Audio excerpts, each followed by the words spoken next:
President Buhari pleads with warring communities, says government is on top of events and is moving with force to crush the perpetrators of recent incidents of unrest in Plateau State, just as Governor Bakola Long gives update on security situation in the state. These and more you get on Panorama today. I'm Ruth Aguela. Welcome.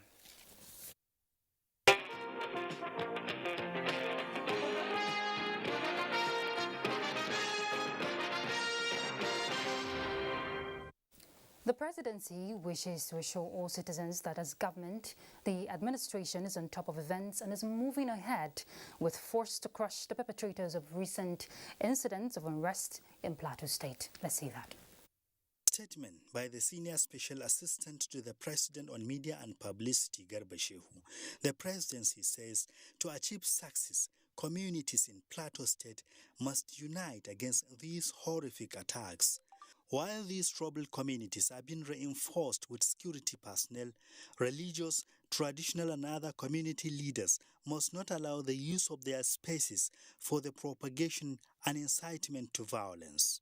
It is important for both Nigerians and the international community to appreciate that there are a multitude of factors attendant to these troubles. There is Boko Haram and issue of terrorism, as well as the spate of kidnappings for ransom, transformed by some misinformed global media into a Muslim and Christian threat. Yet in reality, there are no religious connotations at all.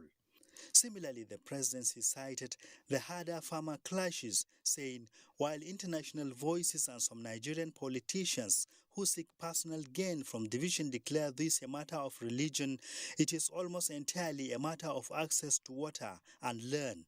Herders have moved their cattle into contact with farmers for millennia, but increasingly due to population pressure, escalating aridity of northern states and climate change, they are forced to travel further south to find grazing lands. Then in the southeast, the proscribed IPOP are not struggling for freedom when they attack police stations and property, but rather committing acts of terrorism in order to steal money. IPOP, the presidency said, is not defending Christians as their highly paid foreign lobbyists claim, when almost every citizen of those states they terrorize is uniformly Christian. As for Nigerians, what is needed, the presidency said, is coming together by casting asunder to those who seek to divide the country for their own nefarious acts. Well, following that, Plateau State Governor Simon Bakola Long has spoken to the people of the state on the recent disturbances which resulted to imposing curfew in some parts of the state.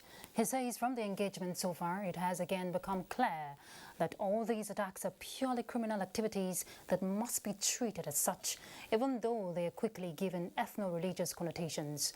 In a live broadcast, the governor noted that there is no justification for the killing of anyone, no matter the grievance, as the society is guided by laws. Events of the recent past have cast a dark shadow on the progress and the huge investments we have made in peace building and crime fighting within the last 6 years. Due to the recent attacks in Jos North, Bassa, Priom, and Barikin Ladi, we have witnessed the unfortunate disruption to the peace and security of the state by criminal elements, leading to the loss of innocent lives, properties, farm crops, and livestock. Governor Lalong, who met with President Muhammadu Buhari to seek more deployment of security forces, paid a visit to Yelwa Zangam village of Jos North local government area to commiserate with the families of those affected, reassured that government will stop at nothing to apprehend all the fleeing suspects behind the attacks. Medical bills of those who are receiving treatment in various health facilities. As a result of these occurrences, I convened a high-level stakeholders meeting where traditional, political, community, and religious leaders gathered to brainstorm on how to bring an end to this cycle of violence. In his address, he said those who fail to follow lawful means to settle their grievances should be ready for a showdown with government, as the state will not tolerate killings and destruction of property under any guise. While appreciating the media platforms for performing their duties, Governor Lalong commended the people of conscience across different faiths ethnic and political backgrounds that have remained objective, dispassionate and resolute towards condemning the criminal actions of the attackers and offering useful suggestions to government on ways to improve public safety. The Plateau Peace Building Agency has conducted over 34 mediation engagements at community levels in Miango, Kwal, Dusemkura, and Gelobari districts of Basa local government. The governor also commended his Kebbi state counterpart, the governor Atiku Abubakar Bagudu, who led a delegation of the All Progressives Governors Forum to commiserate with the state and make donations to victims. I wish to commiserate with the entire citizens of the state over these sad developments. I particularly extend my deep condolences to the families of those who lost their loved ones, as well as those who sustained injuries and lost properties during the carnage. The state government, it disclosed, has decided that the curfew in Jos North and Jos South is to be relaxed beginning from Monday, 30th August 2021. The curfew shall be enforced from 6 p.m. to 6 a.m. until further notice. The ban on tricycles and hawkers remain in force within Jos Bukuru metropolis. Governor Lalong called on all citizens of Plateau State to work in synergy and promote the long-standing ideals of accommodation, tolerance, love, hard work, godliness and forgiveness, which they are known for. The elders and stakeholders of Pangshin local government area, Plateau State, arose from its regular meeting on Saturday, acknowledging Governor Simon Bakola Long and all the security agencies for the efforts made to ensure security on the plateau.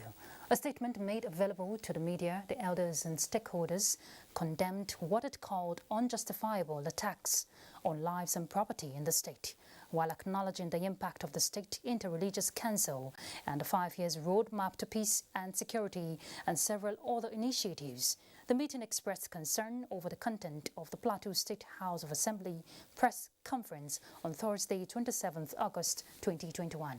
It said the legislative arm should not be seen to be assuming the position of the executive by giving directives to local government chairmen to recruit vigilantes and giving the governor ultimatum to take action on certain motions of the House, constitutionally are advisory.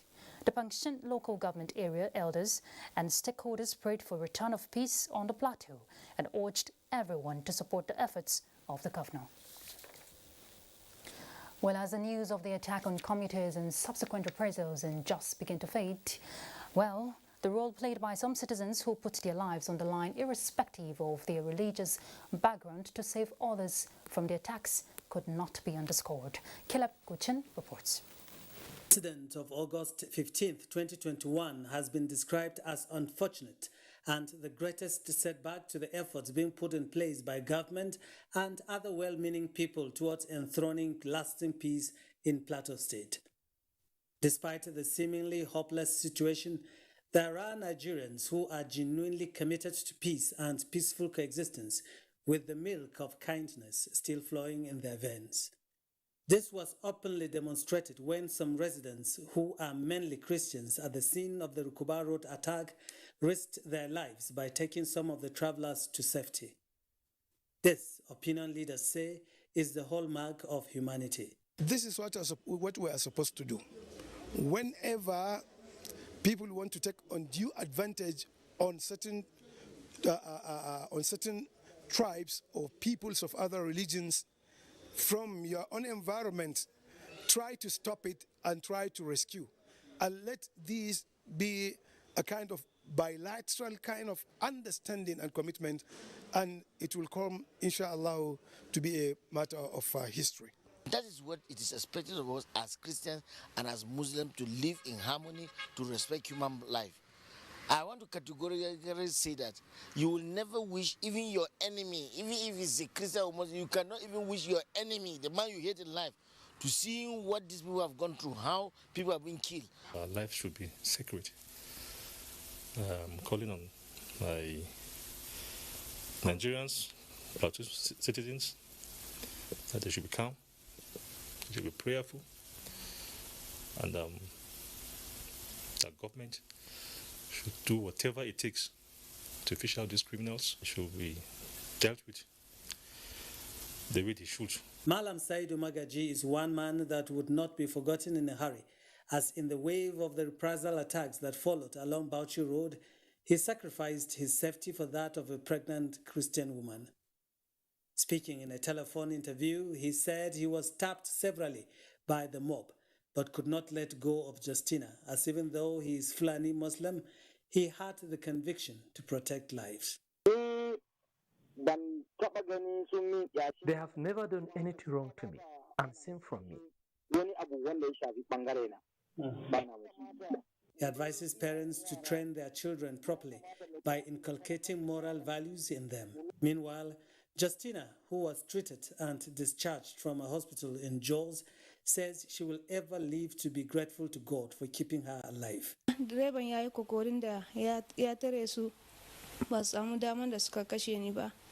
The driver tried his best along with 3 other Muslims to save me. Kaduna State Police Command orders full-scale investigation into what it calls unfortunate assassination of Captain Abdul Karim Ibn Allah, the 6-year-old son of 2 Senator Bala Ibn Allah. In a release by ASP Mohammed Jalige, Police Public Relations Officer indicates the assassins forcefully gained access into the residence of the deceased at Umar Gundu Road, Malali, Kaduna, during night hours, choked him to death in cold blood, and made away with his Lexus SUV to an unknown destination. The deceased was, until his untimely death, a pilot by profession and not an army captain, has been peddled in some quarters of the media. The Ministry of Labour and Employment says the 21-day ultimatum given to the federal government by the Nigerian Medical Association is direct collision with the Memorandum of Action, with a timeline in Article 2, 7, 8 and 10 of the MOA signed on August 21, 2021. A statement by the spokesman of the ministry, Charles Akpan, says the federal government is religiously implementing its own side of the agreement, but till now, both NARD, Postgraduate Medical College, are yet to submit the validated application for the eligible doctors missed out in 2020 to enable payment.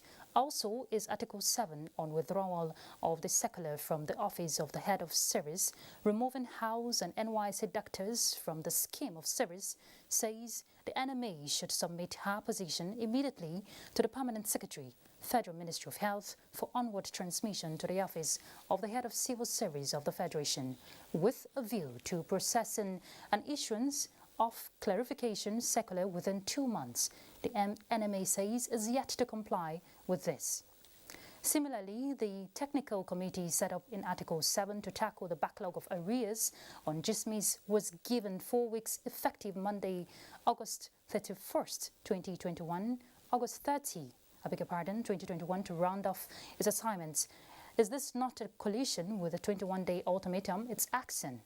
It is therefore clear that the 21-day ultimatum will neither assist the NMA discharge the role assigned to it in the MOU nor facilitates the faithful implementation of the timeline, which the federal government has given every attention.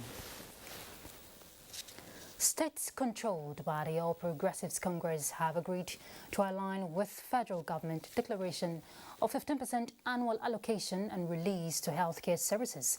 A statement by the Director General of APC Governors Forum, Salihu Mohammed Lukman, says Commissioners for Health and Executive Secretaries of Primary Healthcare Development Agency of APC-controlled states at the end of a strategic engagement have agreed to establish sustainable health care financing systems. They also plan to domesticate primary health care under one roof, in line with federal government policy initiative under the National Primary Healthcare Development Agency, with priority consideration for maternal and child nutrition and primary health care delivery services. They also adopted plans to strengthen regular processing of information sharing on issues of primary healthcare delivery to ensure synergy and proactive COVID-19 response efforts, including immunization. The people of Gombe North Senatorial District have thrown their weight behind good governance under the Inuwa Yahaya administration in Gombe State. Now, this is contained in a resolution at the end of the All Progressives Congress stakeholders meeting held in Kwame local government area. Emmanuel Akila reports. The meeting, chaired by Ambassador Yerima Abdullahi, has sons and daughters of Gombe North Senatorial District in attendance. For them, the developmental strides of the Inuwa Yahaya administration, which turned the Gombe Specialist Hospital into a true referral health facility, while ensuring that every political ward in the 5 local government areas of the zone has at least one functional health care facility, just like all the others across the state, besides other infrastructure, are some of the reasons they declared support to the administration. The most important thing is the peaceful environment. That people are living in peace throughout this period. Governor has done a lot in all facets of human endeavor in terms of infrastructure, healthcare delivery, agriculture, ease of doing business, security, to mention but a few. After the elders and all critical stakeholders of Gombe North Senatorial District have gone through the scorecards of His Excellency, the Executive Governor of Gombe State, Alhaji Muhammadu Inuwa Yahaya, we unanimously agreed to pass a vote of confidence on him. In a 7-point communique at the end of the meeting, the APC stakeholders appreciate the leadership of Governor Muhammadu Inuwa Yahaya for the peaceful conduct of the just concluded nationwide ward congresses of the APC in Gombe State. In Gombe, Emmanuel Akila, NTA News. You're watching Panorama. Let's go on a break. We're back. Stay tuned. The vaccine offers hope for a safe country free of coronavirus. I urge all state governments, traditional and religious leaders to take the lead in the mobilization effort within their environment and spheres of influence. I similarly urge all eligible Nigerians to present themselves and be vaccinated in accordance with the order of priority already mapped out at the various authorized designated centers only.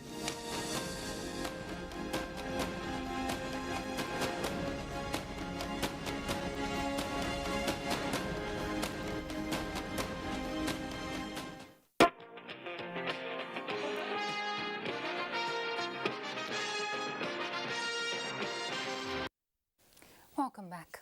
Authorities of the National Drug Law Enforcement Agency have apprehended a narco trafficker at the Nnamdi Azikiwe International Airport, Abuja, for ingesting 87 wraps of cocaine.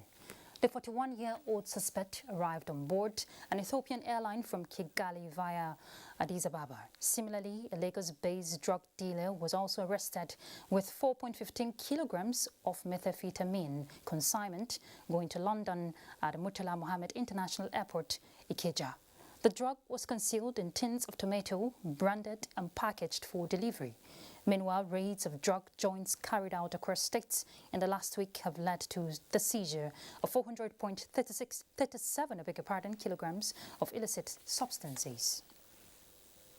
He was a man who achieved his dream of setting his foot on all the 7 continents of the world, with only few countries slipping out of the list of countries where he has lived. And back home, late Abdullahi Isa No Sweat established himself as a journalist by excellence until he answered the final call.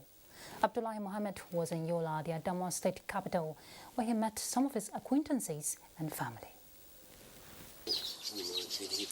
He was honest, straightforward. It was a candid account of a man who spent part of his life by the pen, with his stories making headlines for their reflection of his dogged stance for freedom of expression and detest for dishonesty. He set the pace in the field of journalism. He was an embodiment of knowledge. But that's not what made Abdullahi No Sweat stood tall among his peers. He was a man who says to any listening ear that his sojourn across the world is unrivaled. That's why when he spoke about his travels, he always qualified it. He said he's the most widely, roughly traveled Nigerian. Unfortunately, he never documented his experiences as he traveled the world, but he has a number of confidants who have a library of his life in their memory. So I began to flip the pages of the book of his travels from Timaeus Matthias, who first met him in Pakistan. Yusuf Mamman, my colleague, ran into a black African on a movie set and became curious as to what this black African was doing among Pakistanis. And when he spoke with him, he told him he was from Africa. His accent had changed. And then later we were to learn that he is from Nigeria. And Abadabo, who was my editor at the New Nigeria, also wrote a column on him. And Abadabo was a beautiful writer. He later became President Sheikh Shagari's press secretary. He wrote a column captioned Ambassador Extraordinary. Efada Udo is the author of Adama Historical Book of Fame. During the course of writing his book, he came across the story of Abdullahi Noswet. His testimony of the experiences of Abdullahi Noswet during his exploratory travels were fascinating. There are certain times that you, in the interview, you did mention about a striptease club that you went and were dancing there. I said, I won't put that in my book, I will edit it out. He said, no, that is the adventurous life. That's why I'm called No Sweat. The first interview Abdullahi Noswet granted in the early 80s when he finally came back home was like a narration of a blockbuster movie script. Of all the countries you visited, can you tell us in a round figure the number of countries you visited? Well, it's easy if I tell you the countries I've not visited. Yeah, because countries are many in this world, isn't it? Well, in Asia, I've not been to North Vietnam. And in South America, I've not been to Nicaragua and Uruguay. Then in Europe, I've not been to Albania. Then in Africa, I've not been to any of the southern part of Africa. Angola, Mozambique, all those parts. Now, all these places you visited, can you still remember any memorable event that happened to you? Well, the first one I'll tell you quickly because they are long stories. The first one was in Syria where I nearly got executed for suspicion of being a Syrian Israeli spy. But to get close and personal to the life of late Abdullahi Noswet, I went in search of his family, and his wife was blunt. That's how I managed to stay with him. Sometimes it comes in a week, sometimes 3 days, and some other times, and he goes back. And that's how we managed to spend 36 years together. That had given me everything that a child is needing from his parent. If he fight with you just for some minutes, you are now together again. He said there's so many challenges in journalism, so he don't want me to face any challenge. I said, Baba, I can do it. He said, you are a lady, you can't do it. I was like, Baba, I will do it. She will not let any injustice happen to anyone. Abdullahi Isa Noswet came, saw and conquer. He passed on a fulfilled man. A life well lived indeed. Let's talk sports, and Femi Johnson in Tokyo will guide us on happenings in the sports world. Convincing lifts that were too difficult for 10 opponents to match. 84.9 body weight for Lashadi lifted 114, 149, 151 and 152 kilograms to set a new Paralympic and world records.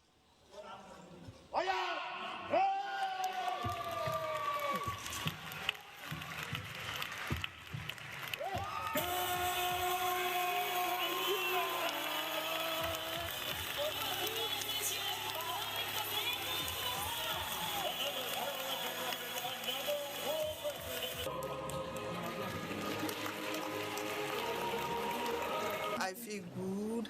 because God has really surprised me today. I put my trust in God, and He fulfilled His promise in my life, which I still owe God a lot. I still owe Him a lot. I thank you all Nigerians that are out there, that are my fans. I promise that I will continue to make this nation proud. Very enlightened. I really appreciate God in my life and my people at home for their prayer and support. It can only be God. In athletics, women's shot put final F54, Uguna Flora, a world record holder in women's javelin and also gold medalist in Rio 2016, could not make it to the podium. She placed 5th, but her coach, Patrick Anaito, 3-time silver medalist in All Africa Games, says hope is not lost for her in winning a gold medal in Tokyo 2020. Every team have their strong points, they have their strong area. I would say we've not gotten to our strong area, but then by the grace of God, we are still going to do well here. At the end of the day, we are still going to make the country proud. The Nigerian ambassador to Japan, Husseini Abubakar Moriki, who just spent 2 months in office, described the 3 gold medals won by Team Nigeria so far as a sign of good things to come. He expressed confidence in the team's capacity to win more medals, which he promised will attract reward. We look forward to strengthening, platforms that would necessarily lead to transfer of technology through foreign direct investment from Japan to Nigeria. The Honorable Ambassador has reiterated the fact that Nigeria is noted for sports, and sports is already part of Nigeria. And for the medals won by the Nigerian team, there is a signal that more will still come. And when more come, they will definitely not only be encouraged in Nigeria, but also in Japan, they will be given a befitting reception. From Tokyo, Femi Johnson, NTA. All right, that's Panorama. Thank you very much for your time with us. Remember, we're still on in the fight against rape and rapists. I'm Ruth Aguilera. Bye.